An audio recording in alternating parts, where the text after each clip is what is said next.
નમસ્કાર. આજના આપણા ભૌગોલિક વિશ્લેષણમાં સીધી જ મુદ્દાની વાત કરીએ. ભૂગોળનો અભ્યાસ આમ તો ઘણો વિશાળ છે, પણ તેના કેન્દ્રમાં હંમેશા માનવ જ રહ્યો છે. લોકો ક્યાં રહે છે, કેવી રીતે રહે છે અને પર્યાવરણનો કેવો ઉપયોગ કરે છે, તે બધું જ માનવ વસ્તી સાથે સીધું જોડાયેલું છે. તો ચાલો, આજે પૃથ્વી પર માનવ વસ્તીની અસમાન વહેંચણીના આ રસપ્રદ આંકડાઓ પાછળની વાર્તાને વધુ સારી રીતે સમજીએ. 90%. આ કોઈ નાનો સૂનો આંકડો નથી. આ વિશ્વની કુલ વસ્તીનો એ હિસ્સો છે જે પૃથ્વી પર અમુક ચોક્કસ વિસ્તારોમાં એકદમ ગીચ થઈને રહે છે. આશ્ચર્ય થાય એવી વાત છે ને કે અબજો લોકો આખી દુનિયામાં છૂટાછવાયા રહેવાને બદલે અમુક જગ્યાઓએ જ કેમ આટલી હદે કેન્દ્રિત થયેલા છે. ભૌગોલિક રીતે આ એક બહુ જ મોટો અને મહત્વનો સંકેત છે. અને હવે આ બીજો આંકડો પણ જોઈએ, માત્ર 10%. અગાઉ આપણે જે 90% વિશાળ વસ્તીની વાત કરી તે પૃથ્વીના કુલ જમીન વિસ્તારના માત્ર 10% ભાગમાં જ સમાયેલી છે. આપણે જરા કલ્પના કરીએ, આખી દુનિયાની 90% વસ્તી માત્ર 10% જમીન પર રહે છે. આ એક અત્યંત અસમાન વિતરણ છે અને તેનાથી સામાજિક અને ભૌગોલિક માળખામાં ઘણા મોટા તફાવતો ઊભા થાય છે. તો સ્વાભાવિક રીતે જ પ્રશ્ન એ થાય કે આ અસમાનતાને માપવી કઈ રીતે? અહીં વસ્તી ગીચતા એટલે કે પોપ્યુલેશન ડેન્સિટીનો ખ્યાલ કામ આવે છે. સાવ સરળ ભાષામાં કહીએ તો કોઈ ચોક્કસ પ્રદેશમાં 1 ચોરસ કિલોમીટર દીઠ સરેરાશ કેટલા લોકો રહે છે તેને વસ્તી ગીચતા કહેવાય. આ એકદમ સીધું અને સચોટ ગાણિતિક માપ છે. આનાથી તરત જ ખ્યાલ આવી જાય છે કે કયા વિસ્તારની જમીન પર વસ્તીનો કેટલો મોટો બોજો રહેલો છે. આપણે આજે જે માહિતીની ચર્ચા કરી રહ્યા છે તેનો મુખ્ય આધાર ભૂગોળનું આ પાયાનું અધ્યયન છે.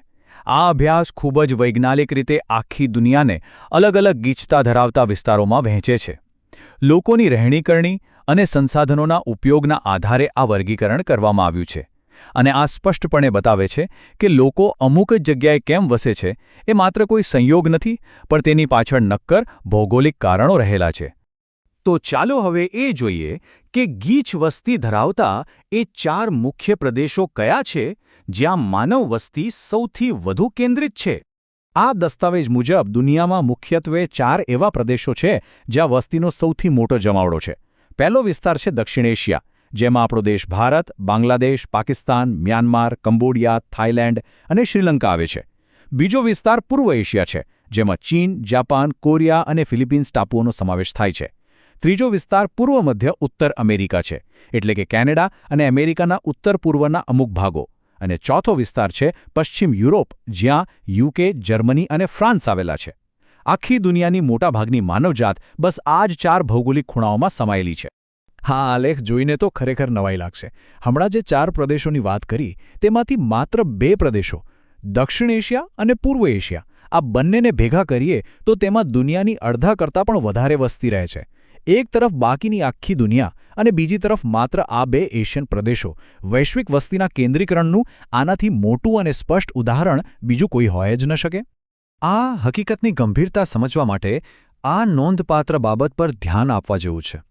એક અંદાજ એવો છે કે દુનિયાની દર 5મી વ્યક્તિ ચીનમાં રહે છે. એક ક્ષણ માટે આનો વિચાર કરીએ. દુનિયાભરમાં 5માંથી 1 વ્યક્તિ માત્ર એક જ દેશમાં, પૂર્વ એશિયામાં સ્થાનીય વસ્તી ગીચતા કેટલી હદે પહોંચેલી છે તે સમજવા માટે આ એક આંકડો જ પૂરતો છે. વિકસિત અને વિકાસશીલ પ્રદેશો વચ્ચેના સામાજિક અને આર્થિક તફાવતો. હવે ભૌગોલિક આંકડાઓથી થોડા આગળ વધીને આર્થિક પાસાઓ પર નજર કરીએ. વસ્તી ક્યાં અને કેટલી છે તે તો આપણે જોયું, પણ તેનાથી જીવન ધોરણ પર શું અસર પડે છે?